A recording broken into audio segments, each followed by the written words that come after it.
ఇది చూడొచ్చు, ఇది మనకు ఒక గిజిగాడి కూడు నెస్ట్ అనమాట. ఇందులోంచి వెళ్తుంది, బయటకు వస్తుంది, వాటి పిల్లలు ఇందులో ఉంచుతుంది. మెత్తగా ఉంది. మనకు పైనుంచి వర్షం పడ్డా కూడా తడవకుండా చాలా లేయర్స్ ఇట్లా ఒత్తుగా పెట్టుకుందనమాట. చూడొచ్చు ఎంత ఇట్లా థిక్గా చేసుకుందో. ఇవన్నీ గడ్డిపోచలే. పైన ఇది ఒక కొమ్మకు వేలాడుతుంది.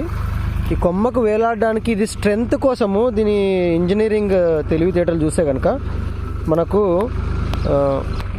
ఇక్కడ 1, 2, 3, 4 వేప పుల్లలు కొంచెం గట్టివి పెట్టుకొని ఒకదాని చుట్టూ ఒకటి ఇట్లా కుట్లు అల్లికలు చేసినట్టుగా చేసి మనకు అక్కడ పైన హ్యాంగ్ చేస్తుంది అనమాట. ఇక్కడ హ్యాంగ్ చేసేసుకొని చేస్తుంది.